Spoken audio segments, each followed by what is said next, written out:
नमस्कार दोस्तों, आप सभी का स्वागत है हमारे YouTube channel government jobs UP में। और मैं आज आपके सामने लाई हूँ आज की कुछ अपडेट। इससे पहले सभी को हैप्पी बुद्ध पूर्णिमा। तो देखते हैं आज की जो अपडेट्स हैं। दरोगा भर्ती में ओवर एज अभ्यर्थी भी भरेंगे फॉर्म। यूपी SSSC PET आवेदन शुरू। 50,000 भर्तियां जल्द। 12th बोर्ड वैकल्पिक प्रश्नों का विकल्प संभव। मृतक आश्रितों को लिखित परीक्षा में छूट।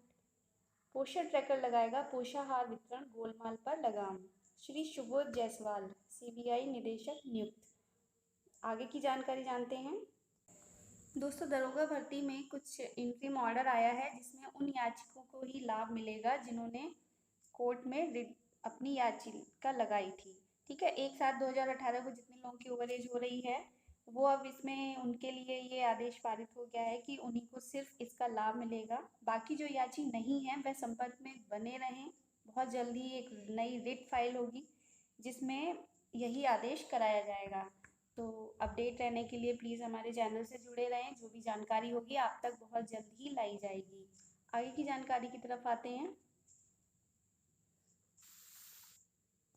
जी हाँ, 50,000 से अधिक भर्ती होनी है। यूपी SSSC के तहत अधीनस्थ सेवा चयन आयोग के विभिन्न विभागों से 50,000 से अधिक रिक्त पदों के प्रस्ताव मिल चुके हैं। आयोग इन प्रस्तावों की खामियों को सुधार कराने की कार्रवाई लंबे समय से कराता रहा है। इसके बावजूद प्रारंभिक अर्हता परीक्षा यानी PET विज्ञापन में स्पष्ट नहीं किया गया है कि आवेदन किन किन पदों व कितनी रिक्तियों के लिए मांगे गए हैं। प्रतियोगी अभ्यर्थियों का कहना है कि राज्य सेवा आयोग हो या संघ लोक सेवा आयोग, दोनों ही प्रारंभिक व मुख्य परीक्षा के जरिए भर्ती परीक्षाएं आयोजित कर रहे हैं। सभी में आवेदन के समय ही भर्ती से संबंधित पद व उनकी रिक्तियों का ब्यौरा उपलब्ध कराया जाता है। इससे अभ्यर्थी को अपनी तैयारी को लेकर स्पष्टता रहती है। यहाँ आयोग की मंशा स्पष्ट नहीं हो रही है। इस संबंध में आयोग के चेयरमैन प्रवीर कुमार का कहना है कि PET आयोग के दायरे में आने वाले सभी पदों के लिए है। मुख्य परीक्षा अलग अलग विभागों के संगत पदों के लिए होगी, तभी संबंधित पदों व रिक्तियों का ब्यौरा दिया जा सकेगा। उन्होंने बताया कि द्विस्तरीय परीक्षा प्रणाली केवल भविष्य में विज्ञापित किए जाने वाले पदों के लिए ही मान्य होगी। जो पद पूर्व में विज्ञापित हो चुके हैं उनके सापेक्ष चयन की कार्रवाई संबंधित विज्ञापन में दी गई प्रक्रिया के अनुसार ही होगी। आयोग ने PET के पाठ्यक्रम व परीक्षा आयोजन 20 फरवरी को आयोग की वेबसाइट पर उपलब्ध कराई थी। इस आवेदन के साथ फिर उपलब्ध करा दिया गया है। दोस्तों, इस संबंध में बहुत सारे गले लगाई जा रही थी कि कितने पद हैं, किस पर हैं। इस संबंध में बहुत जल्दी ये भी टेंशन ख़त्म हो जाएगी। आवेदन शुल्क के बारे में भी जानकारी दी है। अनारक्षित और OBC जो है 185 रुपये, SC ST के लिए 95 और दिव्यांगजन यानी कि उनके लिए 25 रुपये का फॉर्म होगा। तो दोस्तों, इस संबंध में बहुत सारी जो भर्तियां निकलेंगी उसके लिए आवेदन कर सकते हैं। अत्यधिक आवेदन तो कई शिफ्ट में परीक्षा होगी यानी कि 50,000 से अधिक भर्तियां होंगी। तो इसके लिए आयोग ने PET के लिए आवेदन पत्रों की संख्या यदि अत्यधिक संख्या में होती है तो लिखित परीक्षा एक से अधिक शिफ्ट में कराई जा सकती है। एक से अधिक शिफ्ट में परीक्षा होने पर नॉमिनाइजेशन की प्रक्रिया लागू होगी। PET की तिथि आयोग बाद में जारी करेगा। आयोग के चेयरमैन प्रवीर कुमार ने बताया कि परीक्षा में शामिल अभ्यर्थियों का स्कोर परीक्षा परिणाम आयोग की वेबसाइट पर अपलोड किए जाने की तिथि से 1 वर्ष तक मान्य रहेगा। तो ये इसमें बहुत सारी चीज़ें हैं जो आप इसको देख सकते हैं। आगे की जानकारी की तरफ बढ़ते हैं। जी हाँ, बात करते हैं CBSE 12th बोर्ड परीक्षा की तैयारी जो हो रही है उसके लिए। तो CBSE बोर्ड 12th की परीक्षा पारंपरिक आंसर शीट के बजाय OMR पर लिखने का विकल्प देने जा रहा है। OMR शीट में छात्रों को वैकल्पिक और छोटे प्रश्नों के उत्तर देने होंगे। इस OMR शीट पर छात्र सही उत्तर के आगे पेन अथवा पेंसिल से टिक कर सकेंगे। खास बात यह है कि छात्र को अपने ही स्कूल में परीक्षा देने का मौका मिलेगा।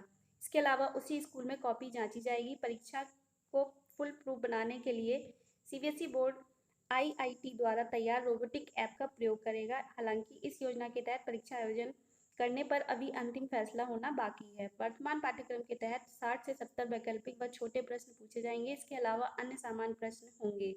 1.5 घंटे यानी 90 मिनट की परीक्षा को ध्यान में रखकर बोर्ड का पूरा फोकस 60 से 70% वाले वैकल्पिक और छोटे प्रश्नों पर आधारित प्रश्न पत्र तैयार करने पर रहेगा। तो जितने भी CBSE बोर्ड के बच्चे हैं 12th जो बोर्ड एग्ज़ाम देने जा रहे हैं वो ध्यान रहे कि अपनी जो भी उनकी बेसिक और अपनी जो भी उनका कोर्स कम रिड्यूस हुआ था उसके अलावा जितना भी कोर्स है वो अपना उसको रिवीजन करते रहें। परीक्षा बहुत जल्द ही इसके लिए पूरा एक डेट शीट तैयार हो जाएगी और बहुत जल्द ही मिल जाएगी। तो स्टूडेंट आप अपनी तैयारी बिल्कुल रखें। आगे की परीक्षा के लिए बहुत बहुत शुभकामनाएं। बात करते हैं मृतिक आश्रितों को जो परीक्षा में छूट दी जाएगी। टीटी पास मृतिक आश्रितों को शिक्षक भर्ती की लिखित परीक्षा से छूट दी जाएगी। बेसिक शिक्षा मंत्री राज्य मंत्री डॉक्टर सतीश चंद्र द्विवेदी द्वारा ये घोषणा करने के बाद इसकी तैयारियां शुरू कर दी गई हैं। उन्होंने सभी जरूरी अर्हताओं को पूरा करने वाले मृतिक आश्रितों को शिक्षक व लिपिक पदों पर नियुक्त करने का ऐलान किया है। बेसिक शिक्षा विभाग ने तयशुदा समय में जिलों में सूचनाएं मांगी हैं। विभाग में 2500 से ज्यादा मृतक आश्रितों को नियुक्त किए जाने की उम्मीद है। सूत्रों के मुताबिक इस पर सहमति बन गई है। ऐसे अभ्यर्थी जो बीएड डीएलएड पास हैं, टीईटी उत्तीर्ण कर चुके हैं, उन्हें सुपर टीईटी यानी शिक्षक भर्ती की लिखित परीक्षा से छूट दी जाएगी। वहीं जो मृतक आश्रित एवं अभी डीएलएड बीएड कर रहे हैं, उन्हें लिपिक के पद पर नियुक्ति दी जाएगी और बाद में टीटी पास करने पर शिक्षक के पद पर समायोजित किया जाएगा। इसके लिए कितने वर्षों की छूट दी जाएगी ये अभी तय नहीं है। स्नातक मृतक आश्रितों को लिपिक के पद पर नियुक्ति दी जाएगी। यदि लिपिक के पद नहीं है तो उन्हें सृजित किया जाएगा। तो दोस्तों जो भी इस संबंध में अपना आपको अहर्ज मानते हैं वो आगे की प्रक्रिया जो भी होगी उस पर अपना ध्यान देते रहें। जो भी हमारे पास जानकारी उपलब्ध होगी इस संबंध में हम आप तक जरूर पहुंचाएंगे। आगे देखते हैं दोस्तों, पोषण ट्रैकर।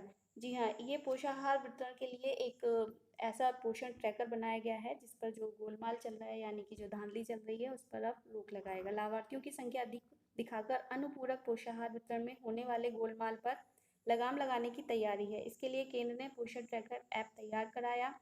अब इस ऐप के माध्यम से अनुपूरक पोषण के वितरण पर नजर रखी जाएगी। ये ऐप केंद्र के सर्वर से जुड़ा रहेगा। ऐप पर ही सभी श्रेणी के लाभार्थियों का पूरा विवरण उपलब्ध होगा। इस व्यवस्था को 31 मई तक लागू करने को कहा गया है। इस ऐप पर महिलाओं, किशोरियों और बच्चों को दिए जाने वाले अनुपूरक पोषण की ऑनलाइन फीडिंग होगी। केंद्र सरकार अब सीधे तौर पर इसकी निगरानी करेगी। फीडिंग के आधार पर ही आगे का राशन का कोटा तय किया जाएगा। बाल विकास सेवा एवं पुष्टाहार निदेशालय, राज्य पोषण मिशन इसकी तैयारी में जुट गए हैं। उम्मीद जताई जा रही है अगले महीने से इसकी शुरुआत हो जाएगी। केंद्र ने इससे पहले भी एक ऐप लॉन्च किया था, इसका नाम था कैश। यह पहली बार नहीं है जब केंद्र सरकार सीधे तौर पर पोषाहार को लेकर मॉनिटरिंग करना चाहती है। इससे पहले भी कॉमन एप्लीकेशन सॉफ्टवेयर यानी कैश लॉन्च किया गया था। इसके तहत आंगनवाड़ी कार्यकर्ताओं को रियल टाइम पर कुपोषित बच्चों की सारी डिटेल उपलब्ध करवानी थी। इसके तहत केंद्र सरकार यह जानना चाहती है कि कुपोषित बच्चों को मिलने वाले पोषाहार का लाभ हुआ है। हालांकि इस पर सॉफ्टवेयर को बंद कर दिया गया है। दोस्तों आगे की न्यूज़ की तरफ आते हैं।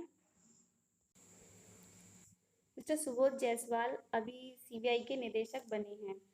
केंद्रीय औद्योगिक सुरक्षा बल के महानिदेशक सुबोध कुमार जायसवाल केंद्रीय जांच ब्यूरो यानी सीबीआई के नए निदेशक होंगे। केंद्र सरकार ने मंगलवार को उनकी नियुक्ति को मंजूरी दे दी है।